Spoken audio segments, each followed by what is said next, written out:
At Christmas, my son-in-law called me a stupid old man, mocking my knowledge of history with loud laughter. The room fell silent when one of the guests, his eyes wide, called me Professor and shook my hand. My son-in-law's smug smile disappeared, and his world fell apart.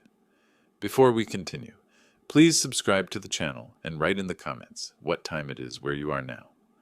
Listen, old man, I know for certain Gettysburg was in '64. Trevor's voice cut through the warmth of my library like a blade through silk. I set my coffee mug down with deliberate care, the ceramic clicking against the mahogany side table. My leather armchair creaked as I straightened, 40 years of academic composure holding firm despite the tremor in my chest. Actually, Trevor, it was July 1st through 3rd, 1863. The words came out measured, professorial, calm. Trevor's face flushed red above his expensive wool sweater. He slammed his palm against my mantelpiece, making the family photos jump. Enough! You're just an old fool who confuses facts. The fire crackled in the sudden silence. Emily shifted on the sofa between us, her hands twisting in her lap. Trevor, please. I've been studying this for 40 years, I said quietly, gripping my mug handle. The porcelain felt fragile, like everything else in this moment. Yeah? Trevor wheeled around, his designer shoes squeaking on my hardwood floor. Well, maybe it's time you stopped. That documentary I watched clearly said 64. You're losing it, Martin. Emily stood abruptly. That's enough. Her voice carried the sharp edge I remembered from her teenage years. Dad knows what he's talking about. Oh, great. Trevor threw his hands up. Now you're taking sides against your own husband. I'm not taking sides. I'm stating facts. Emily moved toward the coat closet, her movements quick and angry. Dad taught Civil War history for decades. Trevor's laugh held no humor. Taught? Past tense, Emily. Past tense for a reason. The words hit me like physical blows. I watched my son-in-law grab his black coat from the closet, his movements sharp with righteous indignation. Emily followed, her face pale but determined. Trevor, we're leaving, she announced, not meeting my eyes. Gladly. He shrugged into his coat with aggressive efficiency. I don't need to sit here and listen to confused ramblings from someone who doesn't know basic history. Emily finally looked at me. Her green eyes, my late wife's eyes, held apology and frustration in equal measure. Dad, It's fine, sweetheart. The lie came easily, a lifetime of protecting her kicking in. Drive safely. Trevor was already at the front door, his hand on the brass knob. Come on, Em. Let's go somewhere with people who live in reality. Emily hesitated for one heartbeat, then followed him out. The door closed with a soft click that seemed to echo through my suddenly empty house. I remained in my chair, listening to Trevor's BMW engine roar to life in my driveway. Through the window, I watched their headlights sweep across my snow-dusted lawn as they backed out. The red taillights disappeared down Maple Street, leaving me alone with the dying fire and the word "fool" still ringing in my ears. Standing slowly, my knees protesting the movement, I walked to the window. The street looked peaceful under the December snow, other houses glowing with warm yellow light, normal families having normal Sunday dinners. I pressed my palm against the cold glass and watched until their taillights vanished completely into the Portland night. The front door closed with a finality that seemed to settle into my bones. I stood there for a moment, my hand still on the brass knob, listening to the silence that filled my house like water rushing into a broken ship. Fool! The word echoed in my mind, bouncing off the walls of my consciousness. 40 years of teaching, and this boy tells me I don't know basic facts. I walked slowly back to my library, past the family photos that had witnessed our confrontation. Emily's wedding picture smiled at me from the mantelpiece, her radiant face next to Trevor's confident grin. How different that grin had looked tonight, twisted with contempt and certainty. My extensive library walls stretched before me, hundreds of volumes arranged with the precision of decades. I knew exactly where to find what I needed. My fingers traced along the worn spines until they found the familiar burgundy leather Encyclopedia of American History, Volume 7. The book fell open in my hands like an old friend. I'd referenced these pages countless times, guiding young minds through the complexities of America's bloodiest conflict. The Gettysburg entry appeared under my fingertips without effort. The Battle of Gettysburg, I read aloud to my empty library. July 1st through 3rd, 1863. I set the book on my reading table and reached for my notepad, a habit from decades of lecture preparation. My fountain pen scratched across the paper. Gettysburg, July 3rd, 1863. Union victory. Turning point of Civil War. The words stared back at me, neat and precise. I knew them by heart, had recited them to thousands of students over 4 decades of teaching. Each fact was carved into my memory like names on a monument. I pulled down another volume, then another. The Civil War Encyclopedia.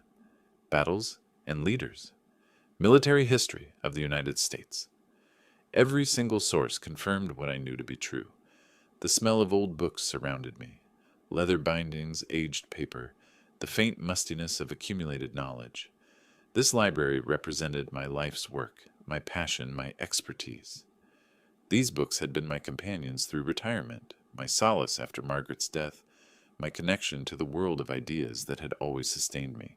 4 decades of teaching Civil War history, of guiding young minds through the complexities of America's bloodiest conflict, and my own son-in-law dismissed me as a confused old man.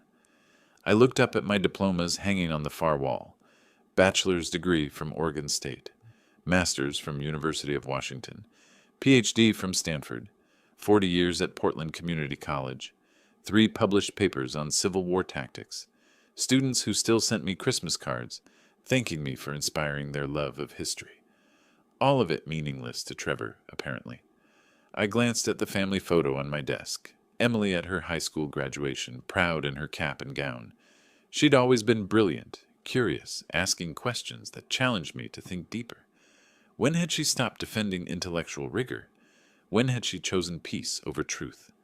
The encyclopedia still lay open before me. I traced the entry with my finger, each word a small vindication. But vindication for whom? The empty house offered no audience for my rightness.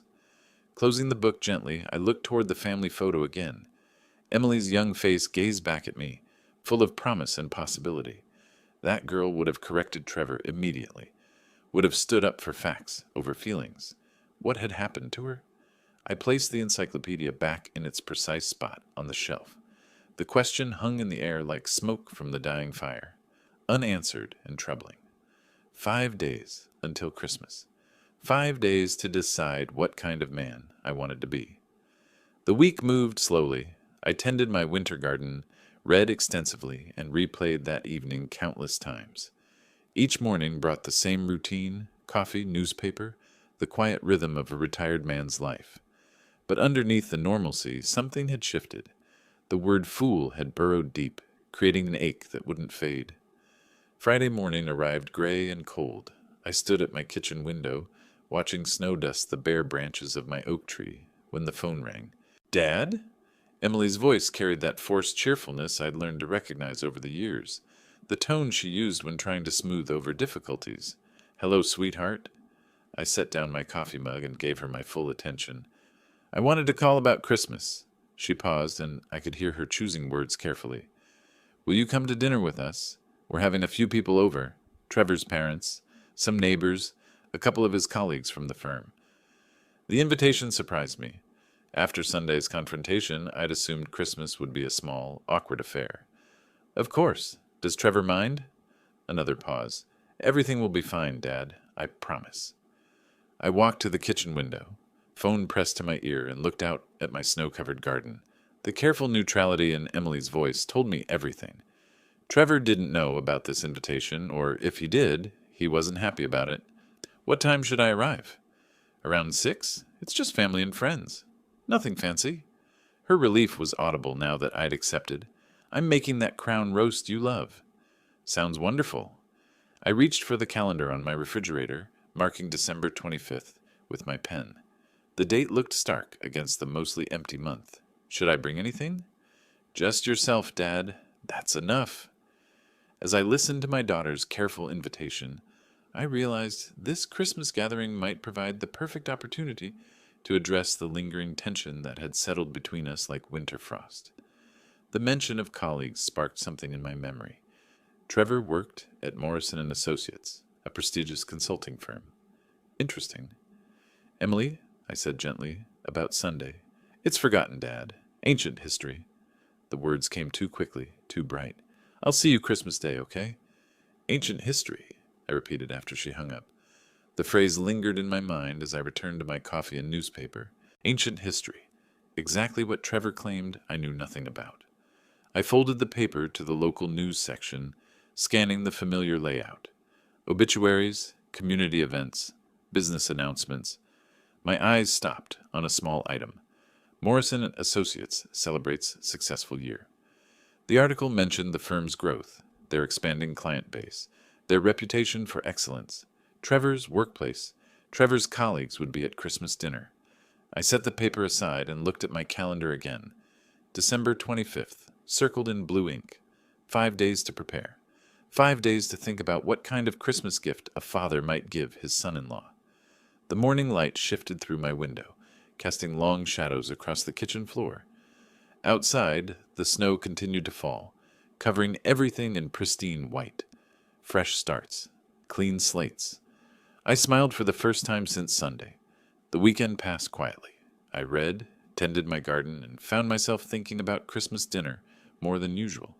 By Tuesday morning, Christmas Eve had arrived with that peculiar weight that important days carry. Today felt different. I stood at my bedroom window, watching snow drift past the bare oak branches, and made my decision. If I was going to face Trevor's continued dismissal, I would do it properly. The navy suit hanging in my closet, the one I'd worn to Stockholm when they awarded the Nobel Prize in History to Professor Anderson, seemed appropriate for the occasion. Dressing had always been a ritual for me. 40 years of lectures had taught me that appearance mattered, that respect often began with how you presented yourself. I trimmed my beard carefully, polished my black leather shoes until they gleamed, and adjusted my tie with the precision of someone preparing for an important presentation. The kitchen table became my staging area. Brown paper spread across the surface, gold ribbon curled beside scissors, and Emily's gift waited to be wrapped. I'd chosen carefully, a biography of Eleanor Roosevelt that she'd mentioned wanting months ago. She probably thought I'd forgotten, but professors never forget a student's interests. The wine had been more challenging. I'd spent an hour at Morrison's Market yesterday, reading labels and asking questions. Finally settled on a Burgundy from a vineyard Margaret and I had visited during our anniversary trip to France. Not too expensive to seem showy, but good enough to demonstrate that I understood quality. My hands moved methodically through the wrapping process, creasing edges with academic precision. Each fold needed to be perfect, each corner sharp. The biography disappeared beneath elegant brown paper, transformed into something that looked worthy of the occasion. The morning newspaper lay folded beside my coffee cup, headlines announcing Christmas Eve events around Portland, church services, charity drives, family gatherings, normal people doing normal things. I wondered how many of them were preparing to walk into situations where their basic competence would be questioned. Church bells chimed in the distance, St. Mary's marking 9 o'clock. I had 9 hours until Emily expected me. 9 hours to maintain the careful calm I'd cultivated since Friday's phone call. Standing before my hallway mirror, I adjusted my tie one final time. The reflection looked back with steady gray eyes, a man who had spent 4 decades teaching young minds to think critically, to question assumptions, to value evidence over opinion.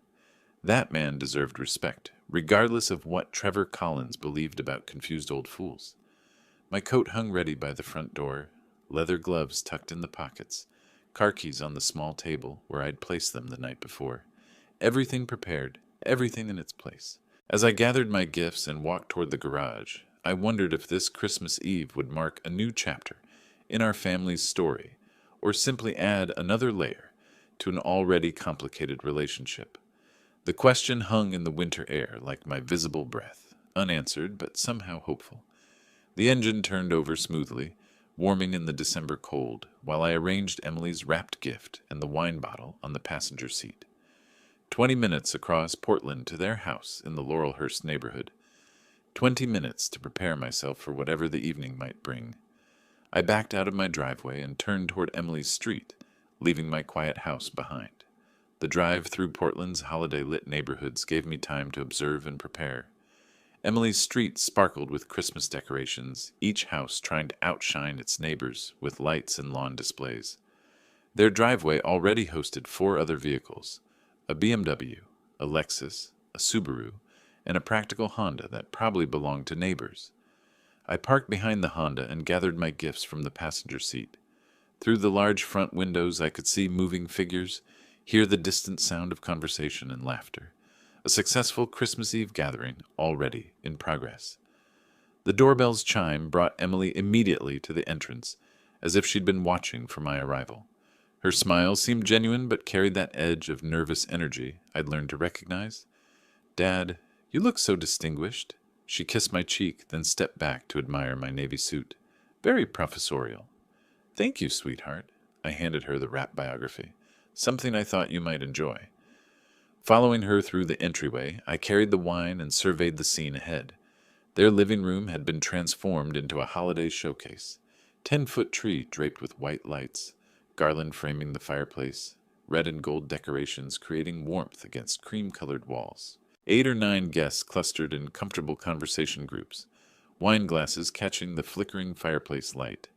Then Trevor's voice cut through the ambient chatter like a blade through silk. "Oh, ho, ho, and here's our confused old man, the one who mixes up his dates." Every conversation stopped. All eyes turned toward me as I stood in the archway, still holding the bottle of Burgundy. The laughter that followed Trevor's introduction rippled through the gathering, like water over stones, each guest uncertain whether this was affectionate family humor or something sharper.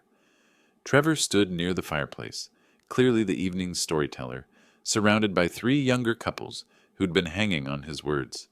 His confident grin suggested he'd been entertaining them with family anecdotes, building to this moment of my arrival.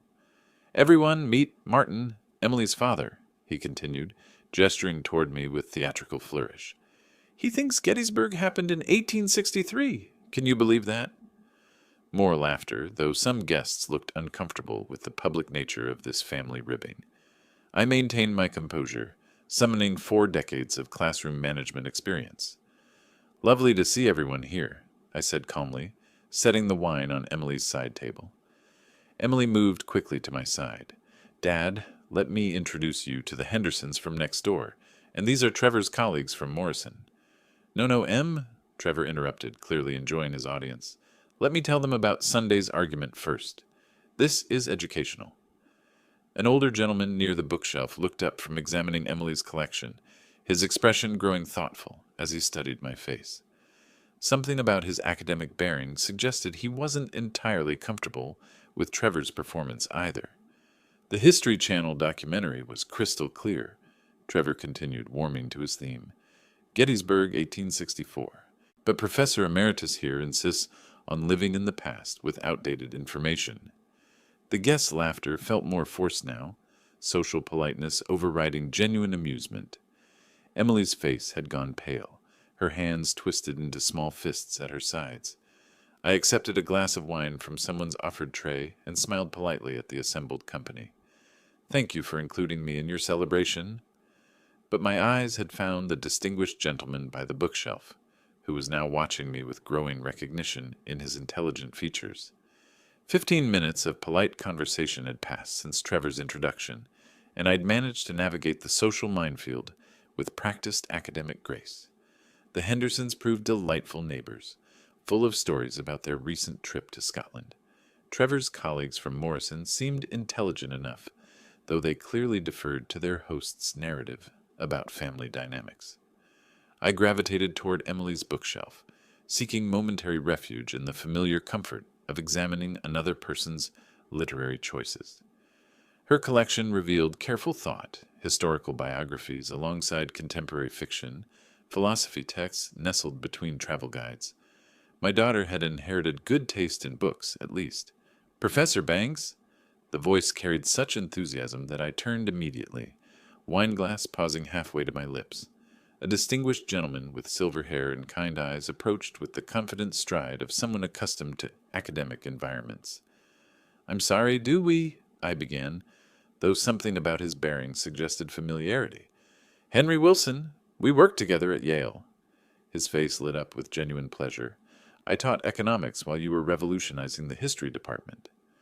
Recognition dawned like sunrise. Henry, my goodness, it's been at least 15 years since the faculty retreat in Vermont.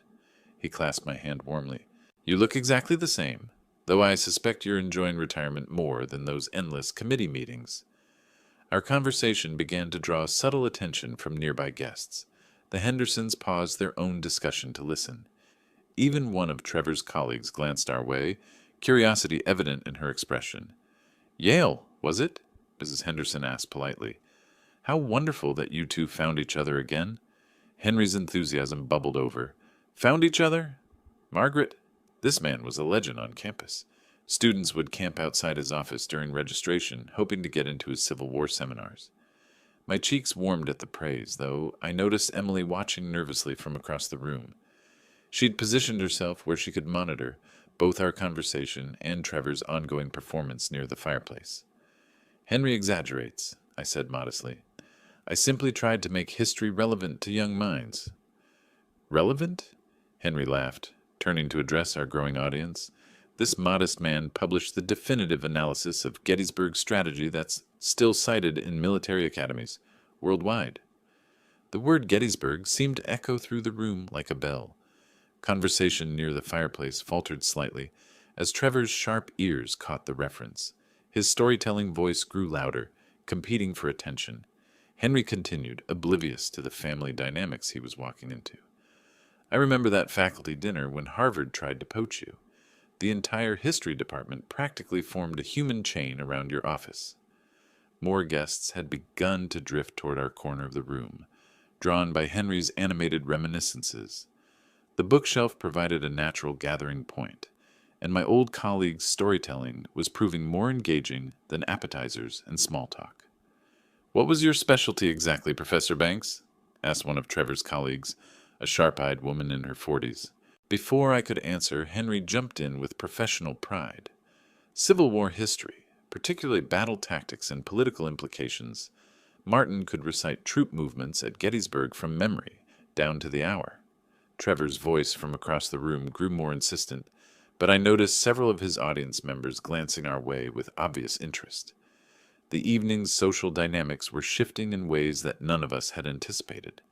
Emily appeared at my elbow with suspicious timing, carrying a fresh bottle of wine. Dad, would you help me in the kitchen for a moment? But Henry was just warming up, and our growing audience seemed genuinely intrigued by these unexpected revelations about the quiet man Trevor had introduced as confused about basic facts. Henry's enthusiasm bubbled over like wine from an overfilled glass. Our small gathering had grown to include the Hendersons, two of Trevor's colleagues, and several other guests who'd abandoned their conversations to eavesdrop on academic reminiscences. 35 years Martin taught at Yale, Henry announced to our expanding audience. Brilliant lecturer. Students would camp outside his office, hoping for a spot in his seminars. Mrs. Henderson leaned closer, her earlier politeness replaced by genuine interest. What was your field exactly, Professor Banks? Before I could deflect with my usual modesty, Henry jumped in with professorial zeal. Civil War history primarily, but Martin's real genius was connecting historical patterns to economic theory, interdisciplinary work before it became fashionable. I noticed Emily hovering near the kitchen doorway, her face pale as she watched the conversation unfold. She'd positioned herself where she could monitor both our group and Trevor's ongoing performance near the fireplace. His research on the economic consequences of historical events was revolutionary, Henry continued, warming to his subject. That's what earned him the Nobel Prize in Economics in 1998. The words hit the room like a thunderclap. Complete silence descended on our corner of the living room. Even the background conversations seemed to pause, as if the very air had shifted. Wine glasses froze halfway to lips. The Hendersons exchanged startled glances. Did you say Nobel Prize? Whispered one of Trevor's colleagues, a sharp-eyed woman who'd introduced herself as Sarah from the firm. Henry beamed with professional pride. Indeed. The committee recognized his groundbreaking analysis of how major historical conflicts reshape economic systems. His paper on Civil War monetary policy influenced Federal Reserve practices for decades. I felt heat rise in my cheeks, though whether from embarrassment or vindication I couldn't tell. Henry, you're too kind. It was collaborative work. Nonsense. He turned to address the growing circle of listeners. This modest man revolutionized how we understand the intersection of history and economics. Harvard tried to steal him away twice. Princeton made offers that would make your head spin. The room's acoustic had completely changed. Trevor's voice still carried from the fireplace, but his audience was drifting away, drawn by the magnetic pull of unexpected revelation. Even the Christmas music seemed muted against Henry's enthusiastic testimony. I remember the faculty celebration when the Nobel Committee called. Henry continued, his academic instincts fully engaged. The entire history department gathered in the faculty lounge. We'd always known Martin was special, but international recognition? It felt like vindication for all of us. Sarah, the colleague from Morrison, stepped closer. Professor Banks, I have to ask, do you still publish? Research current economic patterns? Retirement has its pleasures, I said carefully, aware that Emily was now moving through the crowd toward us, her expression mixing relief with growing anxiety. Henry caught my diplomatic tone and laughed. Still humble after all these years. Martin, you must tell them about the Smithsonian lecture series you consulted on. But his words were competing with a different sound now, footsteps approaching from across the room. Heavy, purposeful steps that carried the weight of someone whose attention had finally been captured by phrases like Nobel Prize and Professor floating above the general conversation. Trevor had noticed the unusual quiet, the gravitational shift of his party guests toward our corner of the room. Wait, what's all this about a Nobel Prize? Trevor's voice cut through our gathering like a knife through birthday cake. He pushed through the small crowd with the aggressive confidence of a host, reclaiming control of his own party. Henry turned with academic enthusiasm, clearly delighted to share his colleagues' achievements with new audiences. I was just telling everyone about Martin's distinguished career at Yale University. Distinguished? Trevor's laugh carried no humor. This is all nonsense. He doesn't even know basic historical facts. The room's energy shifted again, this time toward discomfort. Guests stepped back slightly, sensing family drama about to explode in their carefully civilized Christmas gathering. Trevor! Emily's voice carried warning, but her husband was beyond hearing subtle cues. He claimed Gettysburg was in 1863. Trevor continued, his volume rising with his desperation. Complete confusion. I corrected him myself just last week. Henry's expression shifted from enthusiasm to bewilderment. He looked between Trevor and me, trying to process this unexpected hostility toward a respected colleague. I'm sorry, Henry said carefully, but Gettysburg was indeed July 1st through 3rd, 1863. That's established historical fact. No! Trevor's face reddened above his expensive sweater. The History Channel documentary was crystal clear. 1864. I know what I watched. The guests exchanged uncomfortable glances. Mrs. Henderson touched her husband's arm, a subtle signal about witnessing family conflict. Sarah from Morrison looked fascinated despite herself, watching the drama unfold with professional interest in human dynamics. I maintained my calm, drawing on decades of managing difficult classroom situations. Perhaps we could simply verify this online. Most smartphones have internet access. The suggestion hung in the air like smoke from the fireplace. Trevor hesitated, his confidence flickering for the first time since his aggressive approach. Emily moved closer to her husband, her face tight with apprehension. Fine! Trevor pulled his phone from his pocket with theatrical determination. Let's settle this once and for all. Everyone can see how confused old academics get their facts mixed up. Henry watched this exchange with growing comprehension of the family dynamics he'd innocently disrupted. His earlier enthusiasm had cooled to concerned observation.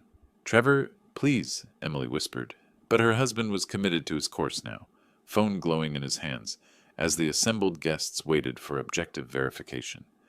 The Christmas tree lights cast gentle shadows across the tense scene, holiday decorations providing incongruous backdrop for a confrontation that would either vindicate 40 years of scholarship or confirm Trevor's narrative of confused old age. Let's see here, Trevor muttered, typing with aggressive confidence. Battle of Gettysburg. Date. The room held its collective breath as technology prepared to render judgment on historical truth. Trevor's fingers moved across his phone screen with the confidence of a man certain he was about to prove his point to a room full of witnesses. The small device glowed in his hands like a judicial beacon, ready to deliver verdict on historical accuracy. "Battle of Gettysburg," he announced to our gathered audience, his voice carrying theatrical authority. "Let's see what actual sources say about dates." The screen loaded with modern efficiency. Trevor's eyes scanned the results, his confident expression beginning its slow transformation into something resembling confusion. "July 1st through 3rd. His voice faltered slightly as he read the search results aloud. 1863. Silence stretched through the room like taffy. Even the Christmas music seemed to pause in respect for the moment of revelation unfolding before us. "This can't be right," Trevor muttered, his thumb frantically scrolling through multiple search results. "Wikipedia, Encyclopedia Britannica, National Park Service.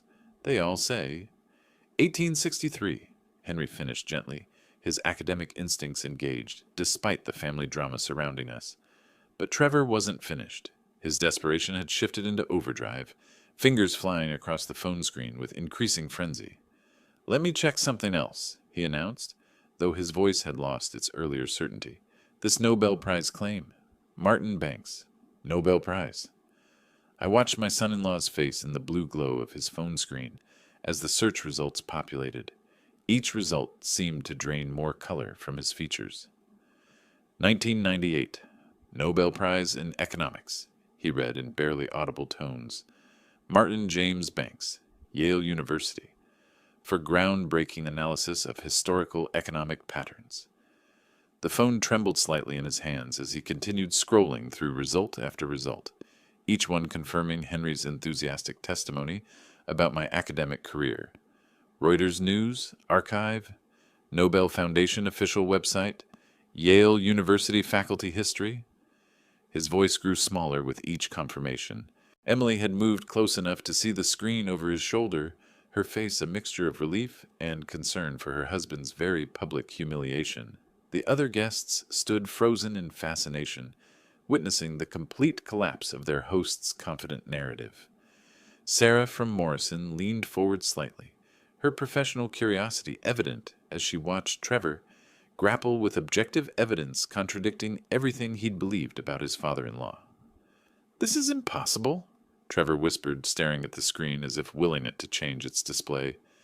Henry stepped forward with gentle academic authority.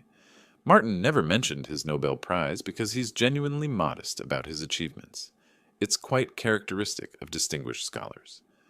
The phone screen continued to glow with irrefutable evidence, photographs from the Nobel ceremony, academic articles citing my research, Yale University's faculty achievement archives, 40 years of professional accomplishment laid bare before the very people who had witnessed my introduction as a confused old man just minutes earlier. Trevor stood motionless, phone clutched in his hand, as reality restructured itself around him in front of his Christmas Eve guests. The silence stretched like taffy, thick and uncomfortable, as Trevor stared at his phone screen. The device trembled slightly in his hands, its blue glow illuminating a face that had gone through several shades of realization. "Okay, fine." He looked up from the damning evidence, his voice carrying the desperate edge of a cornered animal. "Maybe you got the dates right about some old battle?" I watched him grasp for any remaining thread of superiority, his eyes darting around the room for support that was no longer there. "But you never actually received that prize, did you?" Trevor's voice grew louder, more confident, as if he'd found his salvation. "I mean, you didn't go to Stockholm or anything. You're just making that up." The accusation hung in the air like smoke from a dying fire. Several guests shifted uncomfortably, their wine glasses forgotten in their hands, as they witnessed this final desperate attack. "The ceremony was in Stockholm in December 1998, I said calmly, my voice carrying the same measured tone I'd used for thousands of lectures. "Lovely winter evening. The King of Sweden presented it personally." Trevor's face flushed crimson above his expensive holiday sweater. "You're lying. Prove it." I could feel Emily moving closer through the crowd, her face tight with concern for the spectacle her husband was creating. But I remained focused on Trevor, watching his final gambit crumble like sandcastles before an incoming tide. Carl 16 Gustav, I continued with quiet precision, quite gracious, actually. We discussed Swedish economic policy briefly during the reception. That's impossible. Trevor's voice cracked slightly, the weight of absolute defeat finally beginning to register. You're just some old professor from a community college. Henry stepped forward with gentle academic authority. Actually, Trevor, Martin taught at Yale University for 35 years. Quite prestigious, I assure you. The room had gone completely silent now, even the Christmas music seeming to fade into background whispers. Mrs. Henderson touched her husband's arm, a subtle signal about the discomfort of witnessing this family destruction. Sarah from Morrison was watching the entire scene with fascination, her professional interest in human behavior clearly engaged as she observed her colleague's husband's public breakdown. This can't be happening, Trevor muttered, scrolling frantically through his phone again as if the search results might have magically changed in the past few minutes.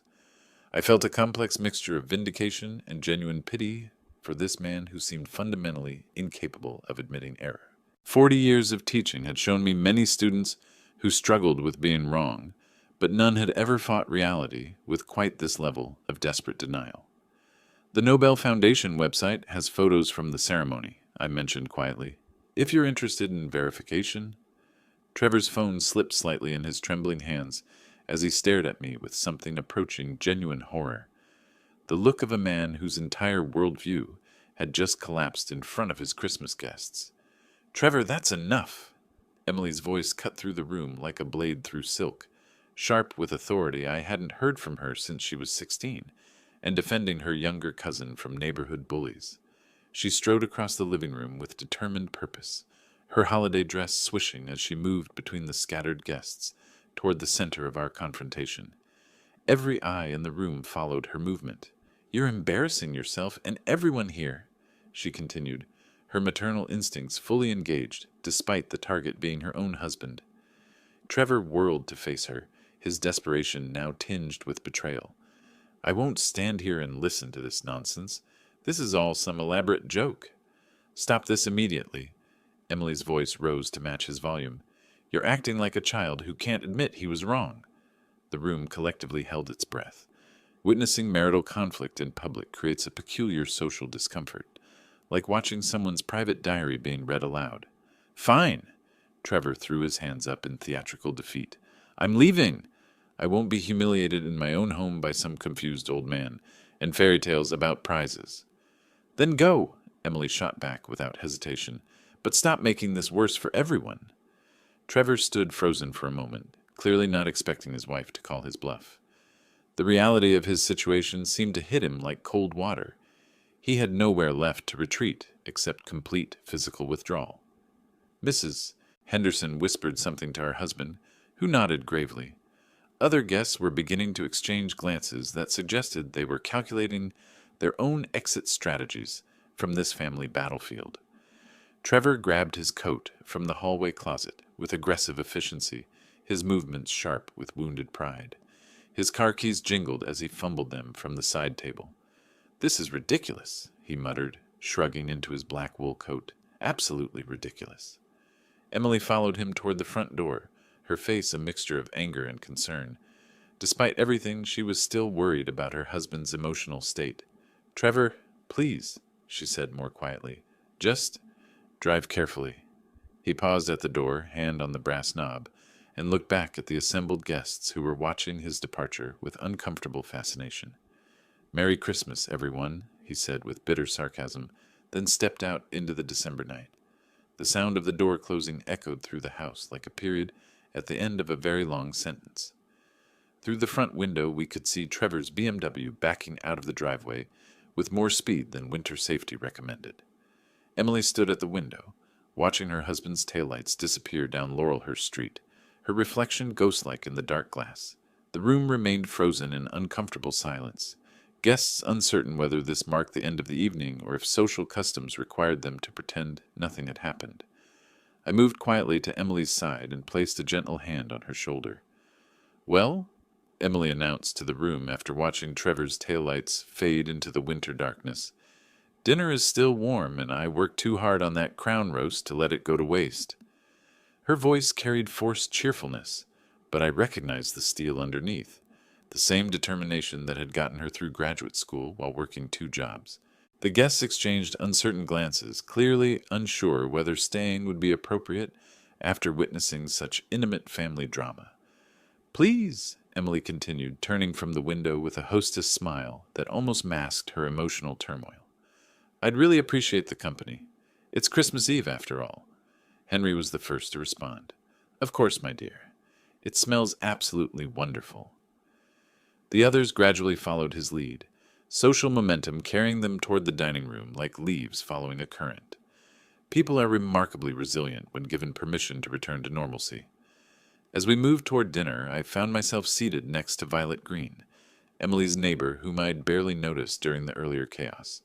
She was an attractive woman in her early 60s, with silver hair and intelligent eyes that seemed to take in everything around her. "Professor Banks," she said quietly as Emily carved the turkey, "I have to say I'm absolutely fascinated by your career. What an extraordinary evening to learn about your achievements." "Please call me Martin," I replied, grateful for her calm tone after the recent upheaval. "And thank you, though tonight's been rather more dramatic than I typically prefer." Violet laughed softly. "I imagine so, but you handled it with remarkable grace." The dinner conversation gradually found its natural rhythm as wine glasses were refilled and the traditional Christmas meal worked its magic on frayed nerves. Guests began asking respectful questions about my research, my time at Yale, even the Nobel ceremony itself. "What was Stockholm like in December?" asked Mrs. Henderson, genuinely curious now that the earlier tension had dissipated. "Beautiful," I replied, surprised by how easily the memories flowed. "Snow everywhere, of course. The ceremony itself is quite formal. Tails and white tie. Very European tradition." "Did you meet other laureates?" Sarah from Morrison asked, her earlier fascination with family drama now redirected toward intellectual curiosity. As I shared stories from that remarkable week in Sweden, I noticed Violet listening with particular attention, her eyes bright with interest. "Would you perhaps tell me more over coffee sometime?" she asked, during a natural pause in the conversation. "I'd love to hear about your research in more detail." The invitation surprised me, though not unpleasantly. "That sounds delightful, Violet. I'd enjoy that very much." Emily, overhearing from across the table, smiled for the first time since Trevor's departure. "I think that's wonderful, Dad." As the evening wound down and guests began their departures, Violet and I exchanged phone numbers with the awkward politeness of teenagers, though we were both well past retirement age. "Thursday afternoon," she suggested.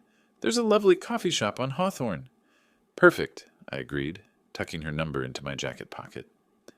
Standing in Emily's doorway as the last guests departed, I reflected on the evening's unexpected turns.